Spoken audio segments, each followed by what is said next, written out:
field. Teddy is back. Look here, by the way, at just how close. Ricardo Allen is going to get a finger on it, but can't break it up. Curtis Samuel's second touchdown of the game in Carolina, a 14-6 lead. Later in the quarter, Falcons are driving. Matt Ryan, he's 35 years old. But Bart, who says he doesn't have the wheels? Shake and bake. I'm timing him with a sundial, Greeny, but he gets there untouched. 14-13. They would kick a field goal at the end of the half, so they're up 16-14 halftime. Now here's an ugly moment. Third quarter, under 5 minutes to go. Watch the hit Teddy Bridgewater takes here late. Yes, and then we want this out of the game. The Fowler tripped him. I was concerned, thinking maybe it was a knee. Then you see the blow to the head. You're concerned for Teddy.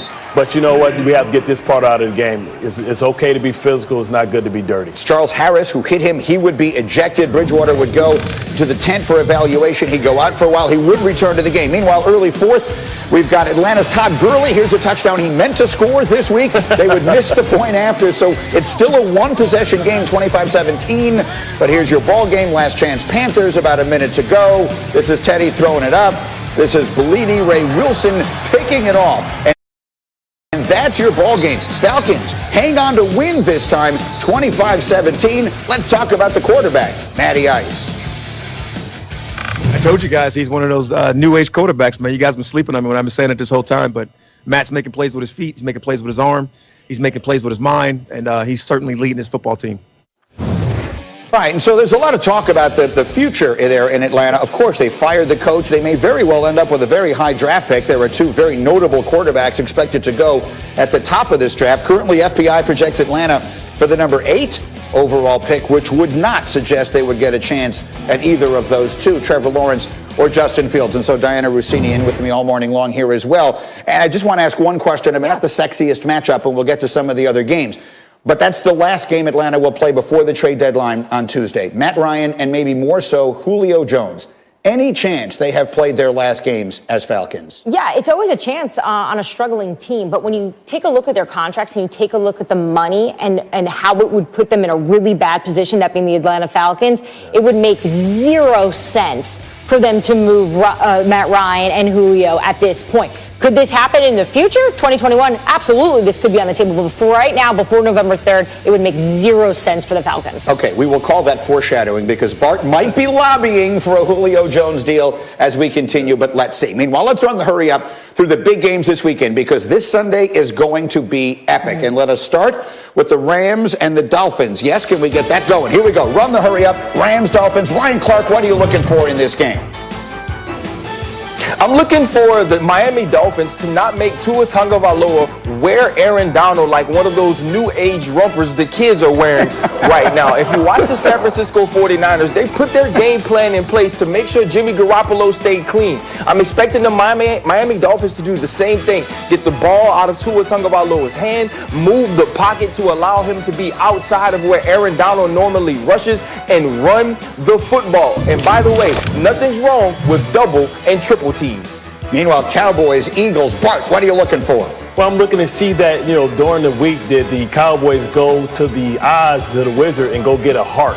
I mean, I think, we shouldn't have to explain that you're supposed to protect your quarterback. Let's see if they learned their lesson. Let's see if McCarthy was able to get to this team. Let's see if he was able to plead to this team. Let's see if Ezekiel Elliott can put the team on his back and not put it in the hands of a third-string quarterback. That, which is Ben DiNucci, who may start. 49ers, Seahawks, Rob Ninkovich, what are we looking for?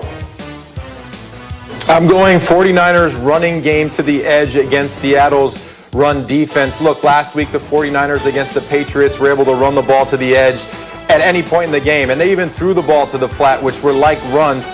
So I'm going with the 49ers running game. If Seattle is going to have a chance in this game, they have to set the edge. They have to stop the run on the edge. Huge game in the NFC West. And then the biggest game of the weekend, no doubt, Steelers-Ravens. And every weekend, Diana Rossini is covering the big game. What do we have our eyes on this weekend in Baltimore?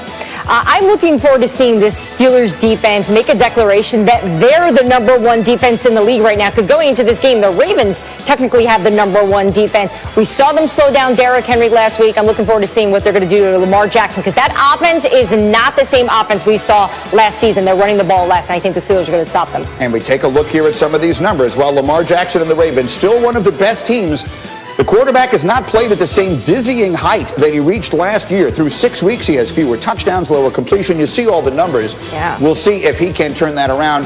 but it's a tall task, as Diana says, against that really good defense. So I'm going to put my cards right on the table. I got Ryan Clark, the former Steeler. I got Bart Scott, the former Raven. I wanted trash talk. I wanted these guys to tell me how physical this game was going to be. I wanted them basically going head-to-head from their separate places. But all I'm getting are concerns. Bart, why are you concerned about the Ravens right now? Well, I said in this very seat 2 weeks ago, and I told you I was concerned with the lack of weapons around Lamar Jackson. I love that they went out and got Yannick. That's great, but that's adding a strength to a strength. You know, we need to be able to have Lamar Jackson be able to counterpunch, because when we get to the playoffs and you go against the good teams, they've been able to take that dynamic running game away and put the ball squarely in the hands of Lamar Jackson, who hasn't been able to really come up big in those situations. You think about, the Chargers, you think about the Titans, and being disappointed. It's one thing to win during the regular season, but the clock is ticking, Greeny, on being able to go get these luxury pieces like Yannick, go out and get these luxury pieces like Marcus Peters, because his contract is the elephant in the room. And when he gets that contract, you're going to lose those type of pieces. You have to go and find and get him a weapon on the outside of the numbers. Only 2 touchdowns to a receiver this year. That's disrespectful to me. Hence the foreshadowing that I gave you about Julio Jones. Yeah.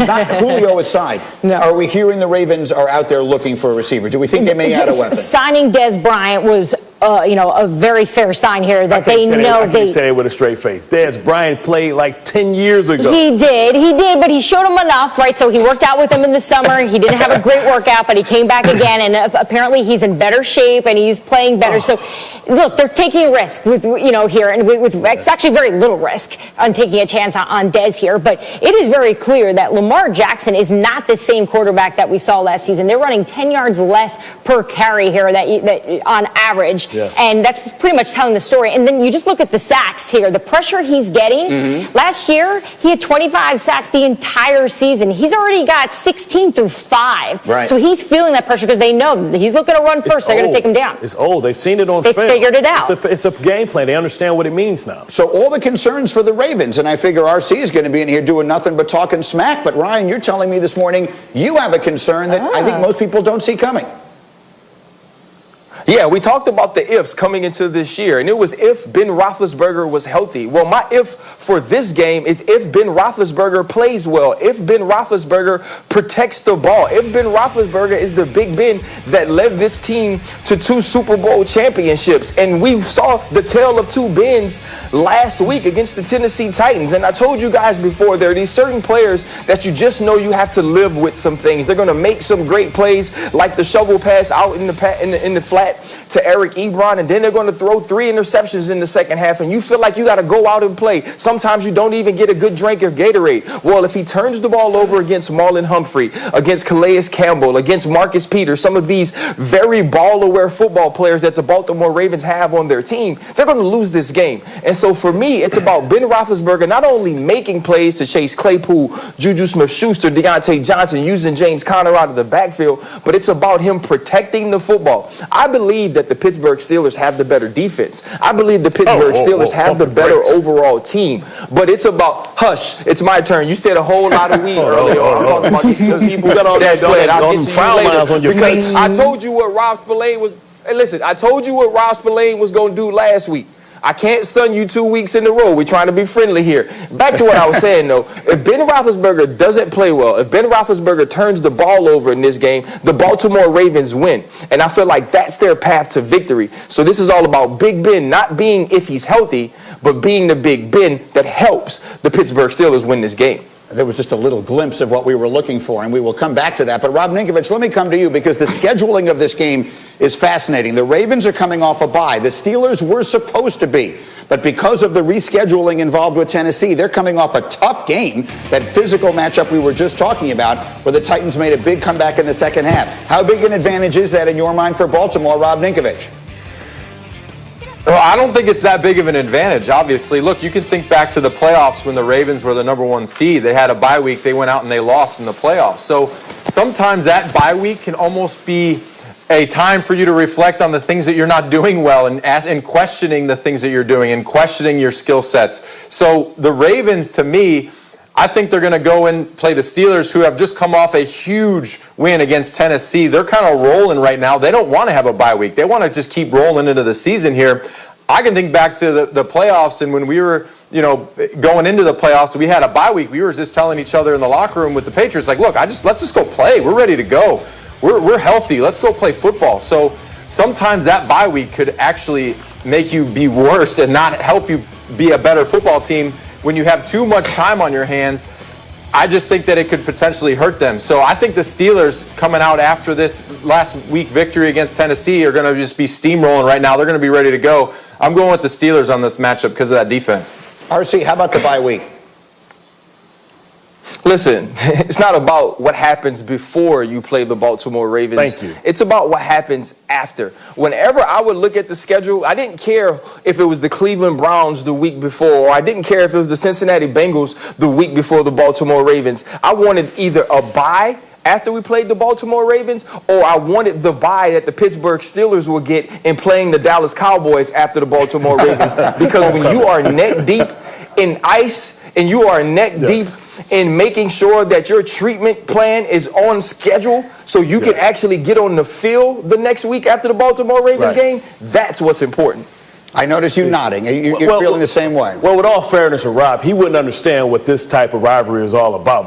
This is the most physical rivalry in all of football. I mean, you talk about the history of this game. We call it double chin strap game. Come on, I know you played for the Bart. Hey. But it's not for you. No. Listen.